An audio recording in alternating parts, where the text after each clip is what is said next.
안녕하세요. 이사야 전도사입니다.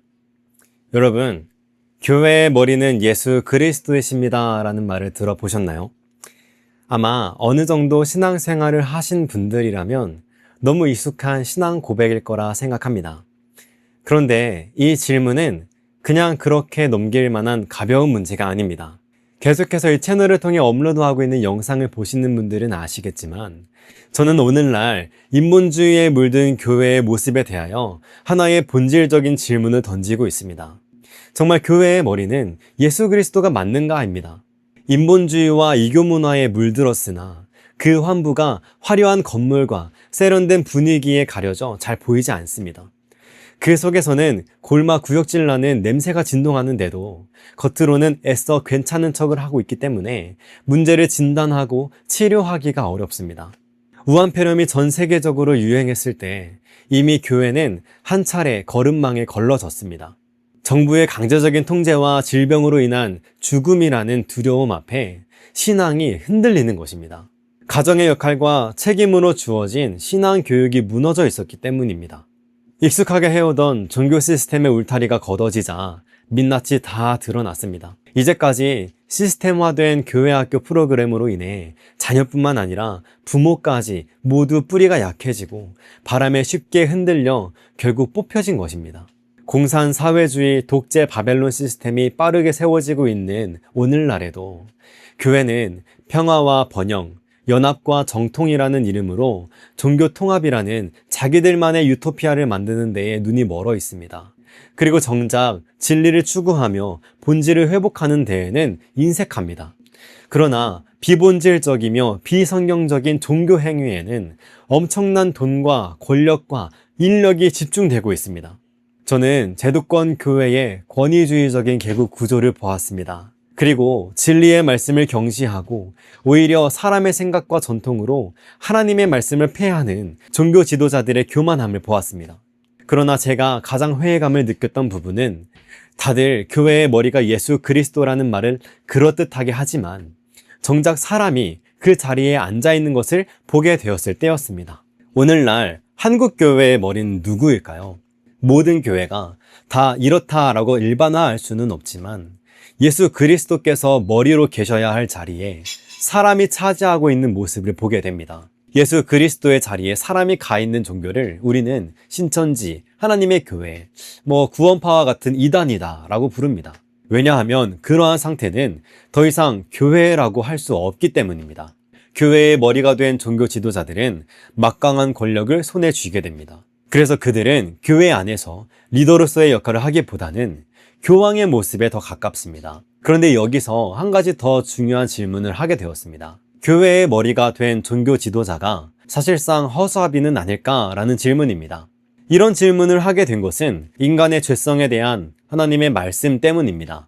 교회의 머리 되신 예수 그리스도의 자리를 사람이 차지하는 것은 하나님을 마음에도 두기 싫어하는 인간의 죄성에 기인하는 것입니다. 우리는 하나님을 섬기든지 아니면 우상을 섬기든지 둘 중에 하나를 선택해야 합니다. 하나님 대신에 다른 것을 섬기는 것이 죄입니다. 하나님의 말씀에 순종하지 않고 다른 말에 순종하는 겁니다. 아담이 저질렀던 범죄가 바로 이런 것이죠. 이것이 바로 우상 숭배입니다. 교회의 머리가 된 종교 지도자들은 하나님을 그들의 머리로 여기지 않습니다. 하나님의 말씀보다 자기 자신이 더 높아집니다.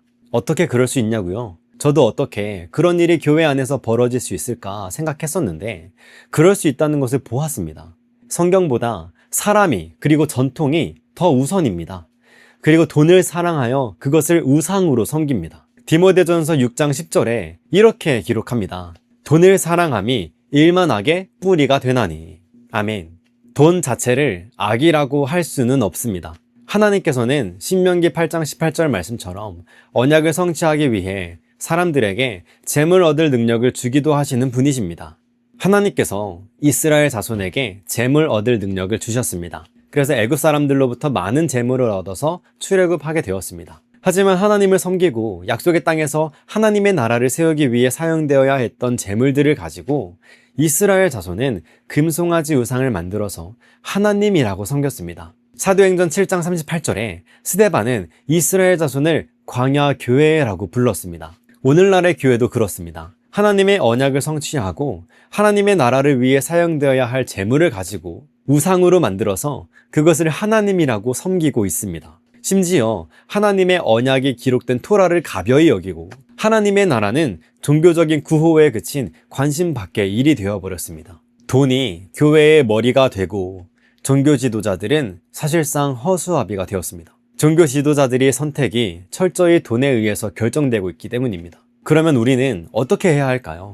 교회의 머리에 예수 그리스도가 아닌 사람과 그 사람이 섬기고 있는 금송아지가 앉아있는 처참하게 무너진 현실의 모습을 그대로 보고만 있어야 할까요?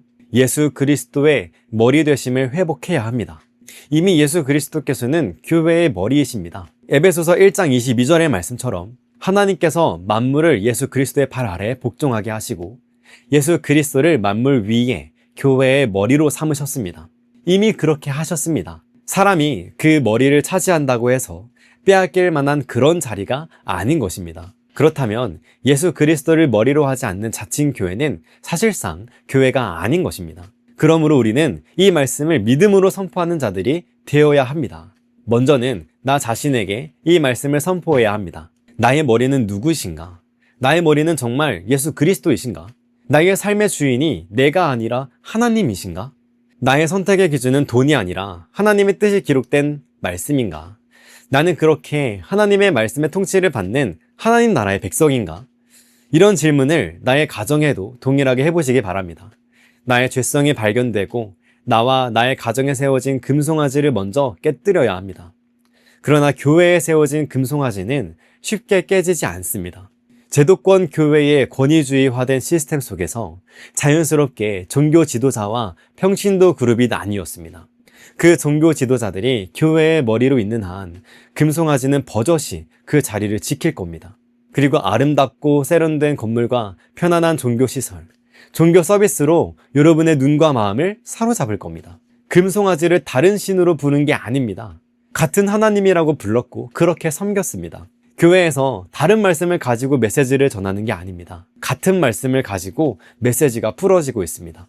교회 프로그램이 그렇게 운영되고 있고 종교적인 컨텐츠들을 만들어냅니다. 그러나 하나님의 토라의 말씀에서 벗어난 것은 죄입니다. 하나님의 진리를 거짓과 바꾸어 피조물을 창조주보다 더 경배하고 섬기는 것입니다. 그래서 저는 이런 문제의 심각성을 알고 고민하고 계시는 분들이 계시다면 그런 교회에서 오래 머물지 마시고 가능한 빨리 개척자의 걸음을 걸으시라고 말씀드리고 싶습니다. 오늘날 교회를 향한 부정적인 비판은 교회를 위한 것이기도 하지만 제도권 교회가 아름답게 포장한 금송아지 우상 숭배의 현실을 외면하고 긍정적인 것만 보자는 그런 감상적인 태도를 가지려는 저 자신의 연약함에 대한 경고이자 앞으로 개척을 준비하고 있는 저 스스로에게 던지는 진실한 물음입니다. 저의 채널을 구독해 주시고 영상을 통해 함께 고민해 주고 계신 분들께서는 정말 이 땅에 그리스도의 몸된 교회들을 위해 간절히 기도해 주시기 바랍니다. 하나님의 언약의 성취와 하나님의 나라를 위해 심지가 견고하여서 흔들리지 않는 교회들이 더욱 많이 일어날 수 있도록 저도 늘 기도하며 준비하겠습니다. 감사합니다.